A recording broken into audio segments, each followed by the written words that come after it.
Alright, so since we did that My Little Pony creepypasta, we'll do another My Little Pony creepypasta.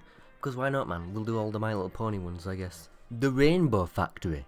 Another My Little Pony creepypasta that revolves around the character Rainbow Dash. So she's the one that got fucking murdered to death in the last one.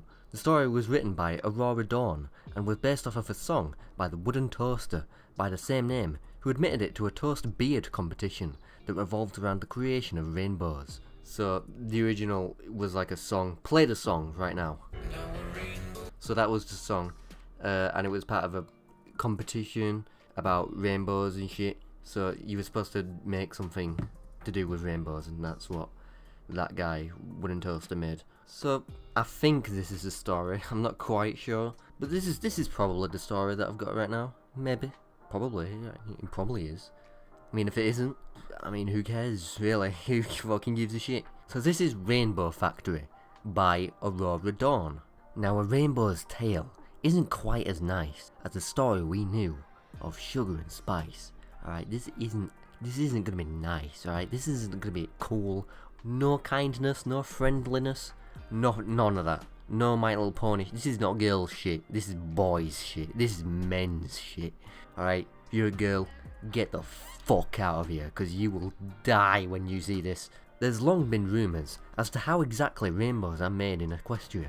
While a great amount of Pegasi ponies are employed in the rainbow department of the Weather Factory, almost all of them do the low-end work. What's known is that the great streams of spectra, the individual colours of the rainbow, flow through the large gates and into the vast vats. From there, workers carefully and equally mix the spectra into the coagulated rainbow pools that dot and run through the factory and surrounding city. Next, that mixture is pumped to the floor below, where other employees atomize it and store it until the active Weather Pegasi deploy it in field.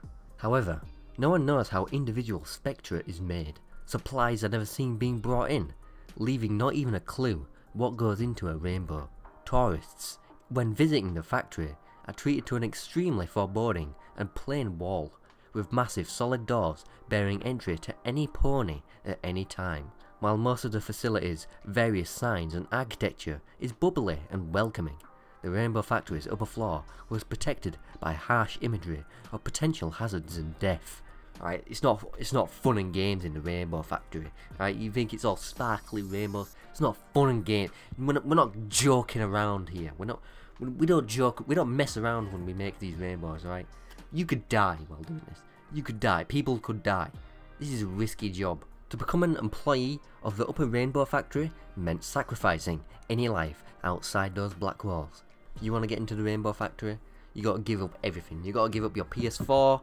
You gotta give up your Nintendo Switch, you gotta give up your body pillow, you gotta your waifu, you gotta give up gaming forever, you gotta give up the Doritos, Mountain Dew, you gotta give up all of that, right? You're sacrificing everything, all of the essentials, just to work at the Rainbow Factory. Workers are sworn to secrecy and forbidden from leaving and live inside the facility itself. Those few who ever managed to make it out, not in a body bag, were twisted and disturbed, too damaged to ever bring themselves to talk about it. A lot of theories were proposed. Dark magic from captured unicorns, chemicals and environmental hazards that no sane pony would tolerate, and even thoughts of an other, unknown sister of Celestia's, destined to create the spectra instead of raising the sun or the moon. None of them could be farther from the truth. But a rainbow's easy once you get to know it, with the help of the magic of a Pegasus device. Come on, Orion, we're gonna be late for our final test, Scootaloo called to a friend of hers. She was older now, in her last year of flight school. She, like all other Pegasus in the school, was terribly nervous about the final test. Those that passed were granted freedom into the world, to find their cutie marks if they haven't yet, and become working ponies. Little is known, or at least little thought about fact, was of what happened to the fillies that failed their test. While uncommon, one or two of them from every class generally didn't have it in them to perform their rigorous acts and manoeuvres. Those that failed their tests were looked down upon in the worst of ways, shunned and hated. Cloudsdale had always bred a form of nationalism among its occupants. If you weren't the best or didn't show the potential of being the greatest, you weren't allowed to be part of the glorious collective. Scootaloo moved a little to the side as Orion, a tall yet fairly skinny pony, settled next to her, I don't know who the fuck Orion is. He was never in the. They were never in the show. I don't know who the fuck Orion is. They're just making shit up. This is not like the show. I fucking give up. This story sucks my dick. He fluffed his light brown feathers and gave a worried attempt at a smile as he stared around where he sat. They were sitting in the large open waiting room, onlooking the Colosseum, with all the other graduating Pegasi. Just visible in the distance was the factory. Orion glanced at it and gulped. What's the matter, Orion? You afraid of getting a dead-end job on the snow line? Orion chuckled a bit, then closed his eyes and sighed. No, it's just... I don't know. I don't think I can do this. What if I fail? What if I don't fail? But just do just bad enough to still be disliked by everyone. I don't know if I can take being deported. Where do we even go now anyways? Scootaloo gave Orion a friendly punch. No one knows you, dolt. That's probably a slur, dolt. I shouldn't be saying this. This is probably like offensive to someone somewhere. And it's like actually, this is probably like one of those swear words that you can get arrested for. And we're not going to fail. Everyone here is going to be fine. I know I will at least pass, she laughed. Thanks to the tips from Rainbow Dash, I'm sure to be fine. Oh yeah, sure. That reassures me. That's actually just as, if not more reassuring, than the psychopathic hate every pony here seems to love to spread.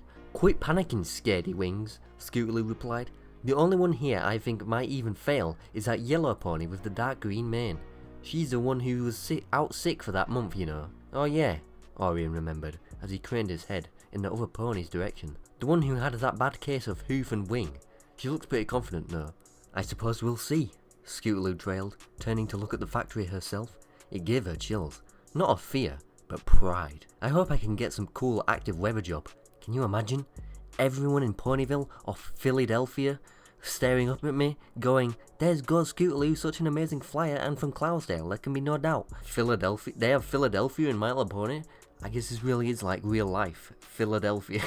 What's it like in Philadelphia? All of my viewers from Philadelphia, tell me what it's like. She smiled in excitement, forgetting her attention for the moment. That would be something, I'll admit it. Mind you, just coming from Cloudsdale, who wouldn't be in awe? Exactly. Plays the fuck.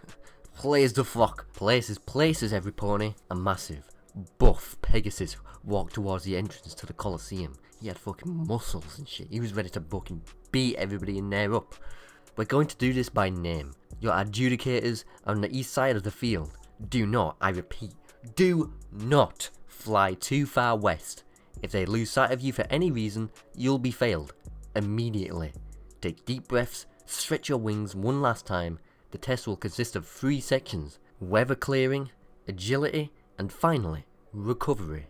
Clear the clouds, fly through the hoops, and then fly to the marked elevation. Close your wings for at least 3 seconds. Any less and you'll fail. But keep in mind, there's no extra points for extra seconds. Finally, recover before you hit the cloud floor. Understood? Any questions? The instructor paused and carefully glanced at every single pony in the room. Everyone's eyes were completely focused on him, and none were creased with confusion. Alright, Aurora Dawn, you're at first. Wait, the author is in this story? Aurora Dawn herself? Fuck. Clear, fly, fall, complete. The yellow pony nodded and walked quickly up to the starting ramp with purpose. She stared at the watching judges, waiting for a nod from all 3, and then took off with powerful force. The ramp bounced slightly from the force of the takeoff. Every pony watched as Aurora quickly reached the starting altitude, and then began a direct and purposeful attack on the positioned clouds. With expert timing and intelligent angles, the sky was soon empty of any moisture. Man, Aurora Dawn is fucking amazing. She can do everything better than the main characters. She's incredible. Scootaloo and Orion watched with open mouths as they watched the first testee pull fast and tight turns, expertly shooting dead center through each and every hoop. Holy fucking shit, she's fucking amazing! What the fuck, I'll never be good as her. Finally, Aurora pulled herself up to the proper altitude, hovered and closed her wings. The group of students gasped as she started plummeting down towards the clouds, and counted breathlessly. 1, 2, 3. They sighed as they watched her wings open in the correct amount of time, collectively holding that relief. Suddenly, Aurora's wings.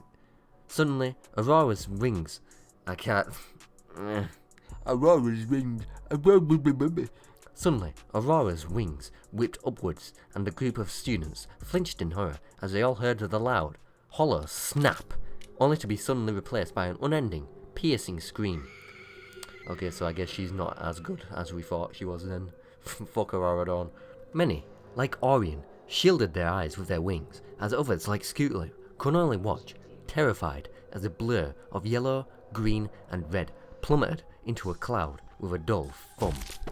Wasting no time, the instructor walked forwards again, as the three judges simply pointed down and started shuffling papers around, speaking loudly, as if nothing had happened. He called out again, "Daisy Fields, clear, fly, fall, complete." So, I guess Aurora Dawn is dead. I don't know how she's written the story, so that's kind of amazing. She's written it from the afterlife. Scootaloo and Orion stared slack-jawed as another pony gulped, then walked forward onto the path and took off. They turned back to the tuft on the cloud, where Aurora landed, and stared. As the wind blew the fragments that were thrown up from the collision away, they saw the shivering, yellow body attempt to move, only to collapse with a cry. Faraday spots, clear, fly, fall, complete. Aurora still struggled to walk, wailing with every step. Her legs weren't broken, she could use them fine, but it was obvious the pain from her wing joints and the loss of her potential life was crushing her. Scootaloo felt Orion shuffled uneasily, tears welling in his eyes as a frown formed on his face. Holiday shine, clear, fall, complete. No one's coming to help her, Orion seethed through closed teeth. Scootaloo felt extremely sad for the yellow Pegasus, but couldn't see herself helping her. Yeah, fuck her. I'm trying to win. Losers are bruisers. That's the classic phrase. Losers are bruisers. You get fucking killed if you lose.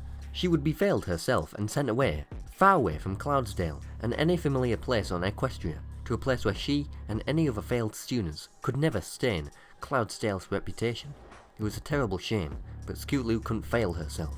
She couldn't fail her friends, and she definitely couldn't fail Rainbow Dash. Not after the care and help she had given her Scootaloo's whole life. Scootaloo blinked the tears from her eyes and forced herself to watch the competing students. Another one took off, successfully passed the test, and flew to the east gate, under the judges' spots in the stand. That's all Scootaloo focused on. Pass the test, fly to the gate, live a happy life. Orion Solstice, clear, fly, fall, complete. No. What? The instructor took a step back, one leg left raised in the air.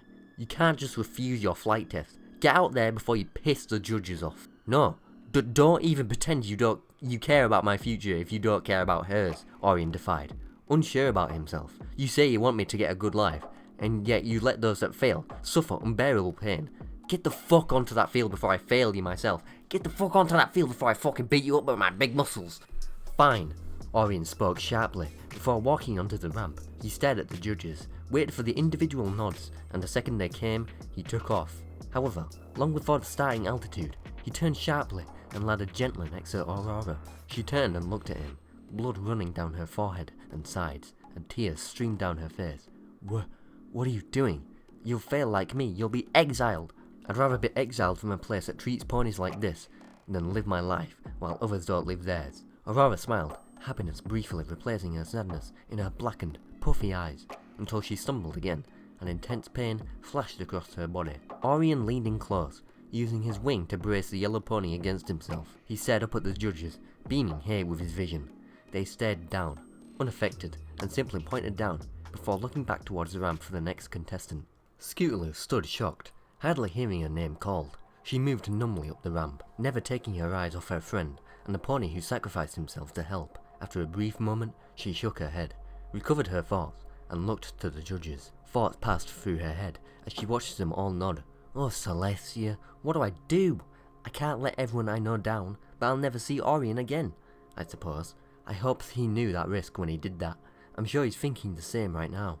She glanced at Orion. He wasn't looking at her. She took off, heartbroken. Instinct kicked in as the familiar rush of wind cooled her and blew her thoughts away. She stopped at the right altitude and then launched again, sensing and seeing every cloud, formulating a game plan. In a matter of a couple seconds, the sky was clear. She did a quick loop in mid-flight, aiming at the first hoop.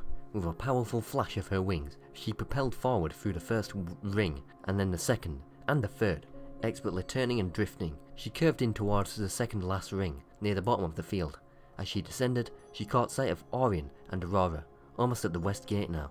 Orion turned his head and smiled weakly. Scootaloo's focus shattered. Orion knew what he did. He cared about her. He'd miss her, and he'd never get to say goodbye. Well, that's what you get for cheating, for being an idiot, and which Scootaloo cranked into the bottom of the ring, falling backwards several feet and hitting the ground. With a sudden intense flash of fear, she flipped herself onto her feet and began flapping her wings, levitating off the ground. Maybe that didn't count as a failure, she thought. I can still fly. There was a distraction on the field. She spun around to the judges. 3 hooves pointed down. Scootaloo started crying there, tears welling up and blurring her vision. This wasn't right. This shouldn't have happened. None of it. Orion should have passed his test and cheered her on from the east gate. She shouldn't have looked at him. She should have focused on flying. But there was no room for excuses. Defeated, she slowly hovered towards Orion and settled down next to him. She looked at him with her purple eyes. He looked back, offering a smile. You did a good job. Well, no you didn't, because you're going to get fucking killed at the Rainbow Factory now, so good fucking job. You saved the offer, and now you're going to get killed. Ha! Scootaloo dropped her head and sobbed. She then walked around to Orion, lifted the wing of her own, and helped Aurora walk to the west gate. Before them stood a long, unlit hall, with only a cheap sign stuck to the wall, notifying, test failees, to proceed down the hall. They waited to gather themselves and prepare for where they would be taken, and then all stepped forward together. Let's delve deeper into rainbow philosophy, far beyond that of Cloudsdale's mythology. It's easy to misjudge that floating city, with its alluring decor and social psychology. Okay, you know what, I'll leave it there, because this story is really long. This is a really long story, and if you want to read it yourself, read it. I think we've read enough. I know we didn't get into the actual Rainbow Factory. We didn't even read the main part of the story. Whatever, man. That's pretty much it. Edginess and scariness and people dying. It's actually not a bad story, actually. Now that I'm actually reading it for the first time, it's actually not that bad. But yeah, that's Rainbow Factory. Go read it if you want.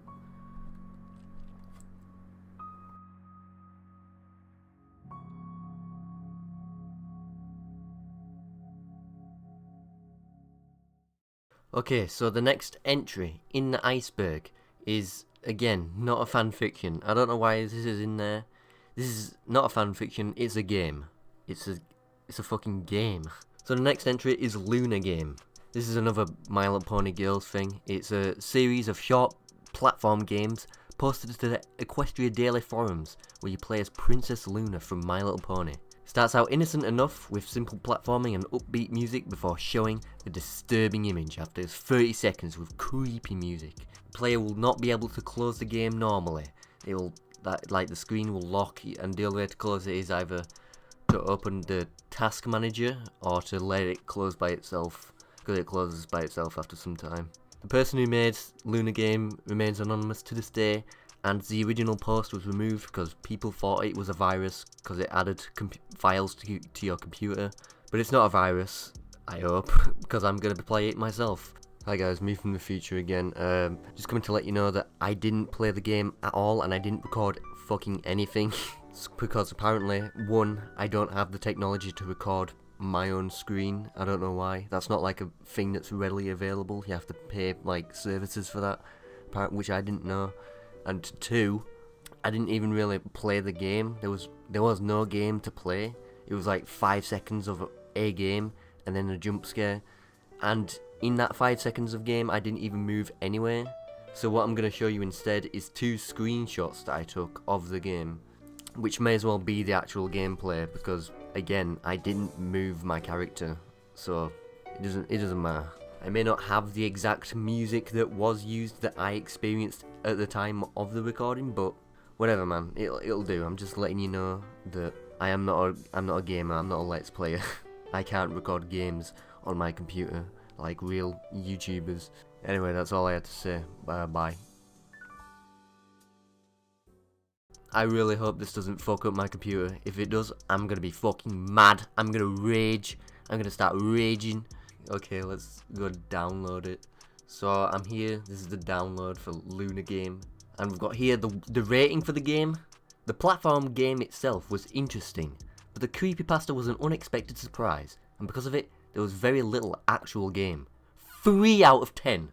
That's a 3 out of 10 from Gilda.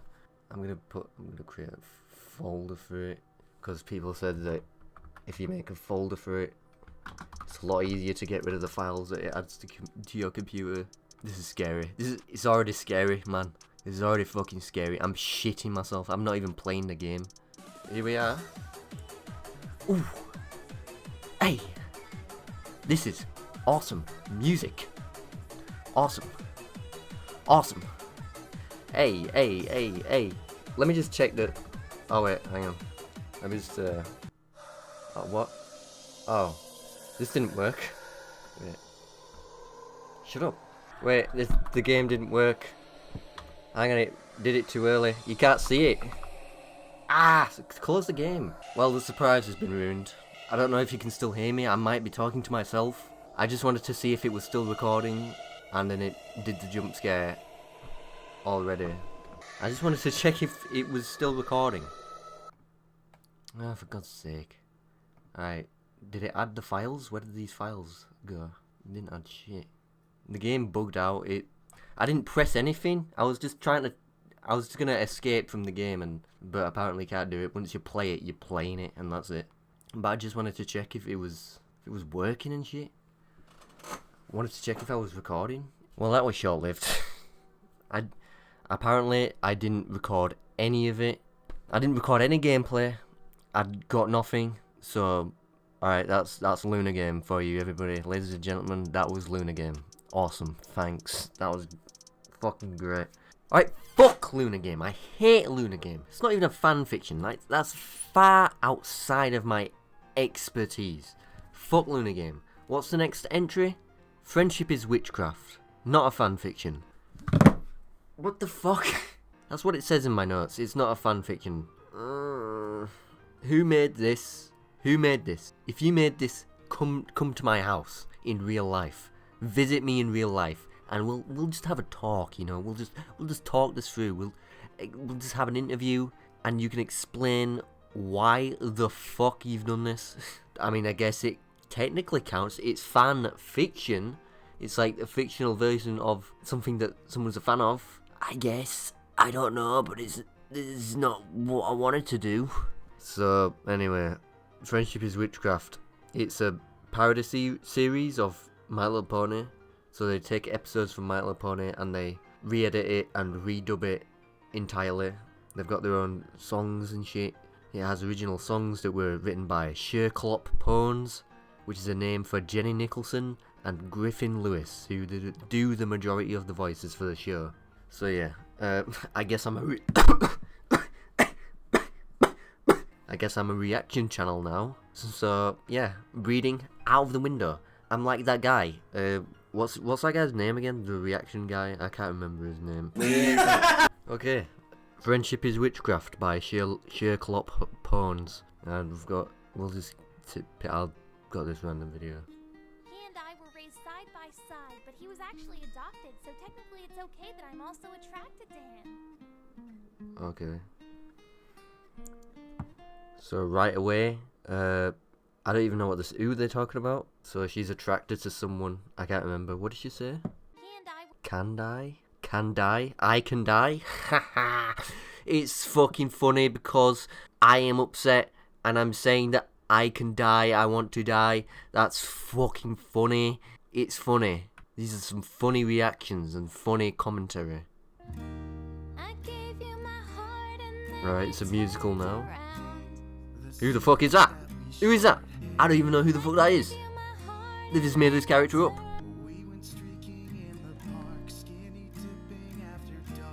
What they're talking about, skinny dipping. They're already naked. They're already naked. They've already got their big fucking dicks out. What are you talking skinny dipping? Are you insane? Ponies? Skinny dipping? Ridiculous. This fucking series, whatever the fuck it is, it's ridiculous. Man, Twilight's coming out with some bars right now. Some lyrics. Is that the whole song? Oh. Beats.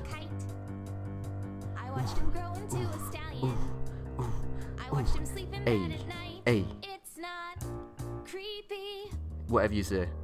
But then he signed that record label.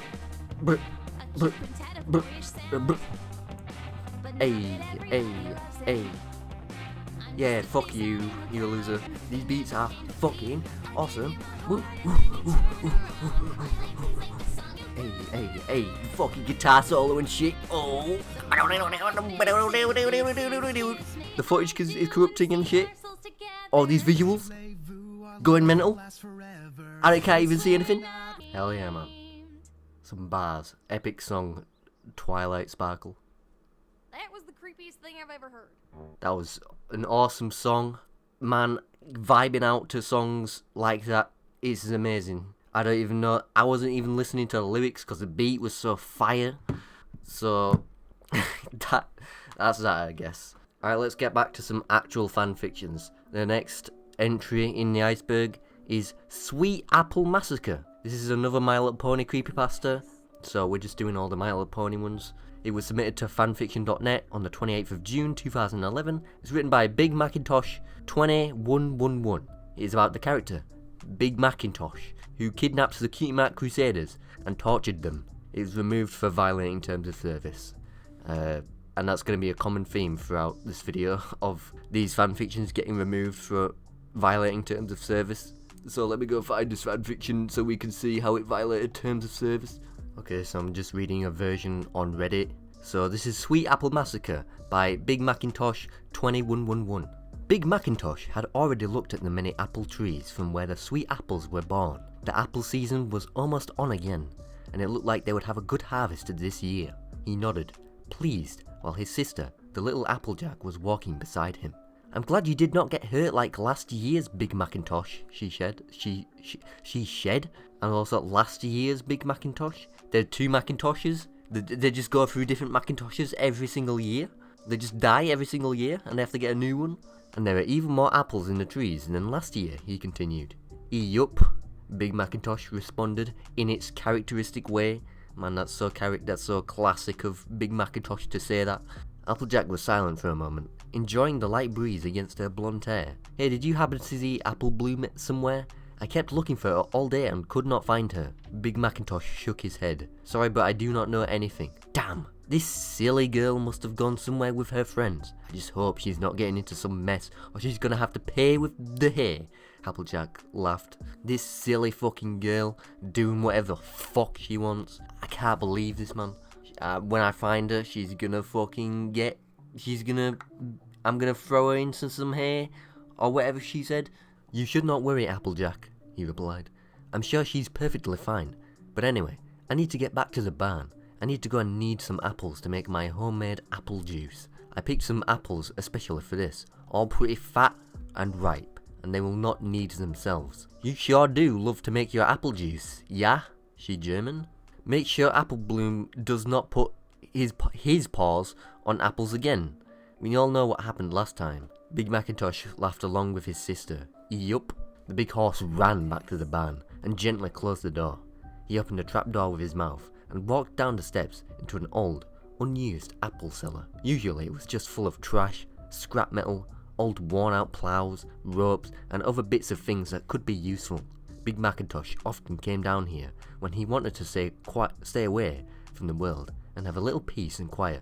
Today was different. The old rope, at least, had found a new use, and it was used with Apple Bloom and her companions, Cutie Mark Crusaders, Belle and Scootaloo, all bound and gagged, leaning against the wall.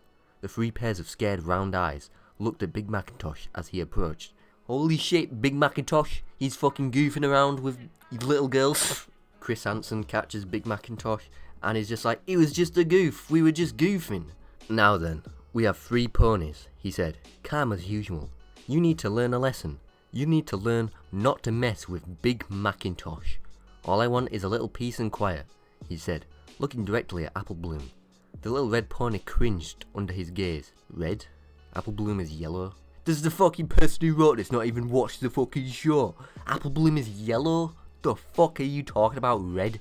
All I want is a quiet life, without the noise of the Crusaders running, making noise. When I'm done with you, there will not be any noise from you, ever again. Sweet Apple Massacre 2. What? This is a copy pasta. Someone's like copy and pasted this on Reddit, so maybe that's just a result of that. I don't know. Maybe this is supposed to be chapter 2, I don't know. As Big Macintosh approached, Scootaloo flapped its wings, struggling to get off the ground. And Scootaloo's a person, you know. She's got feelings, emotions, she's got all the shit that people have. What do people have normally? I mean, she's not a person, she's a horse. She's not a person, she's a horse. What am I saying? I'm just being ridiculous right now. Guys, dislike this video because I'm being this really fucking ridiculous. Big Macintosh laughed and took one of his wings. He twisted at first, slowly, watching the pain visibly grow in his eyes, but then tore it hard, giving a faint smile when he heard the crack and muffled moan coming from Scootaloo. He's straight up misgendering these little girls, children, child, except for here. He then threw her to the ground, so now they know that she's a girl. There's a person, I can't tell, did the person who wrote this know what the show is, or did they just go in blind? Your wings are useless now, you fool. Imagine being called a fool while you're being fucking mangled and chopped up. Fucking kidnapper calls you a fool. You're in the back of the trunk. He opens the trunk. He's like, "Can you calm it down in there, you fool? What's wrong with you? Are you dumb?" He then went to the toolbox and pulled out a rusty knife with an uneven blade and fell in front of the 3 ponies. "I'm going to have my revenge now. He's having his revenge. The first of you screaming will have your tongue cut off." He went to Belle first. She looked at him in fear, but managed to remain silent. Still. What's happening to me? What's happening? Next, it was with Scootaloo. She let out a moan and was breathing heavily, still with horrible pain in her broken wing, but she was able to resist the temptation. Finally, she went to Apple Bloom. She looked at him with her large, round eyes, filled with fear and misunderstanding. This was Big Macintosh after all, his older brother, and kinda. I'm losing. My brain is exiting my skull. Was not he? Is this just a horrible joke? But she'd already seen what he'd done with Scootaloo's wing, and it was definitely not a joke. She took a deep breath and shouted, "Applejack!" Big Macintosh stuck his paw in Apple Bloom's mouth, silencing his scream. He sighed and shook his head. "I told you not to yell, Apple Bloom. You should listen to your big brother. I'll scream and shout again. Huh? Huh? She's turned into Travis Scott. Yeah. Huh? Applejack will hear." And Apple Bloom said hesitantly, "You know, I sort of know what you're going to do. After all, I do not lose. I still have not forgiven Applejack for defending you for what you did to me last season at the Apples Festival. If you want, I also bring Applejack to accompany you here. I, for one, would like to have your company. But now, let's get down to business." Man, this is straight up just a toned down version of Cupcakes. Cupcake is like, I thought this would actually, did I think this would be worse? It's definitely not worse than Cupcakes, at least. Big Macintosh took the knife and hovered over Apple Bloom. Shrunken. She shrunk. She's small now. He trapped her with a powerful hull and thrust the knife into Apple Bloom's mouth. Sweet Belle vomited when she saw the scene. Thick yellow pieces and smelly acidic liquids splashing and falling heavily onto the floor. Scootaloo managed not to vomit, but sighed and cried and choked with panic. Big Macintosh forced to keep Apple Bloom's mouth open, and with some effort cut his tongue. Apple Bloom tried to scream, but his mouth was very full of blood. For all it became a muted murmur. After a short period of time she collapsed, tears streaming from her eyes, falling unconsciousness of shock and pain. Big Macintosh then took the tongue and stood in front of the puddle of rotting vomit on the floor. She smiled at Scootaloo. "Are you hungry?" Scootaloo shook his head vigorously and looked at him defiantly. "If Rainbow Dash were here, she would kick your ass out of here, you crazy." Big Macintosh shrugged. "Well, she would not. Anyway, I would not be so sure about that. Rainbow Dash is not as tough as it looks." He stuck his vomit-laden tongue into Scootaloo's mouth and used his hull to catch his mouth. "Not that you're going to spit now," he said quietly, with a giggle. The little pony struggled and squirmed. "Has not your mother ever told you that it's important to chew the food?" Man, this is some very scary things that Big Macintosh is saying. These villain one-liners. Has not your mother ever told you that it's important to chew the food? That's so scary. Big Macintosh. Scary guy. Scootaloo closed his eyes and tried desperately to reluctantly. She's trying so hard to reluctantly. I don't know. She's trying her best here. She just can't reluctantly enough. But eventually swallowed Apple Bloom's tongue. Big Macintosh, still holding Scootaloo in his strong hooves, then mounted the orange... Wait. Oh. Then mounted the orange pony and slid his thing into her thing, finging her for several minutes. I guess this is where it got bad. I forgot to put that in my notes. I don't remember this. I didn't know this was in here. Cutie Mark Crusaders, victims of Thing. Big Macintosh said mockingly as he thinged Scootaloo. I think you found your purpose, your special talent for being things. Maybe I shouldn't read any more of this. Yeah, there's more. There's a lot more. Jesus Christ. Jesus Christ. Hey. Do I have to read this? I mean, this is the premise of the thing that I gotta read. The thing, but we'll censor it. It'll be fine. I'm sure it'll be fine. Scootaloo vomited, spat and screamed. He turned to Sweet Belle. He grabbed her easily, for she was too shocked and traumatized to respond, and with apparent amusement he slammed his horn into Scootaloo's... The horn was very large and thick, so the skin around Scootaloo's ripped, soiling Sweet Belle's face from a mixture of feces and blood. I've skipped ahead. I don't know where feces came into this, but okay, sure, whatever. I guess this is what's happening. You'll be doing this, Sweet Belle, he said. The unicorn kept pushing its horn into Scootaloo's thing, slowly but surely. Her purple and pink mane was already stained reddish brown, glowing with urine and blood. I don't know where fucking shooting urine and feces everywhere. I don't know what the fuck's going on. It's going fucking mental.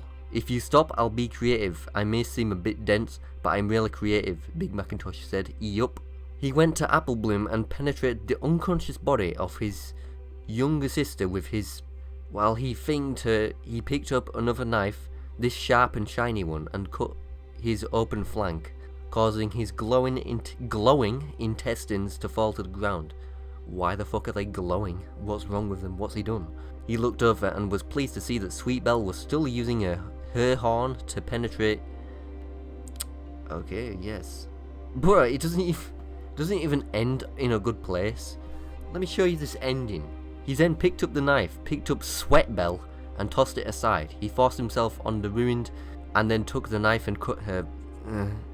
And that's where it fucking ends. So... yeah. I guess that's that then.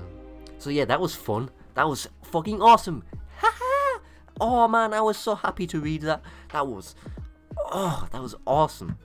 Great story. I'm sure the person who made it is proud of themselves. You know, I just gotta wonder. I wonder why it was taken down. I mean, I didn't really see anything that maybe could suggest that it gets taken down. I don't know, man. It was the person who made it obviously worked hard to create a story, and someone took it down. I don't know why, but yeah. And I guess that wraps up all of the My Little Pony items on this iceberg. So we'll move on to the next thing.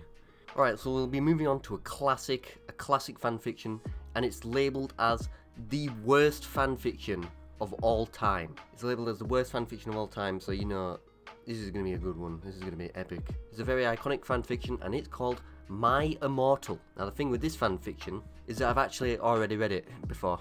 I've already read it. In fact, I made a video about it. I recorded a video on My Immortal, and the video sucked so bad that I just couldn't bring myself to make it. It was a terrible video. So yeah, I've already read this story before, so I kind of know what it is. I've been spoiled, I guess. I've been spoiled on the greatness. So, you know, guys, if I'm not being genuine enough with my reactions, I'm sorry. I've already read this before. I'm just letting you know. My Immortal is basically a Harry Potter fanfiction. Again, there's a lot of Harry Potter fanfictions. No idea why. It was made in between 2006 and 2007, and it was posted on fanfiction.net. And another thing about this fanfiction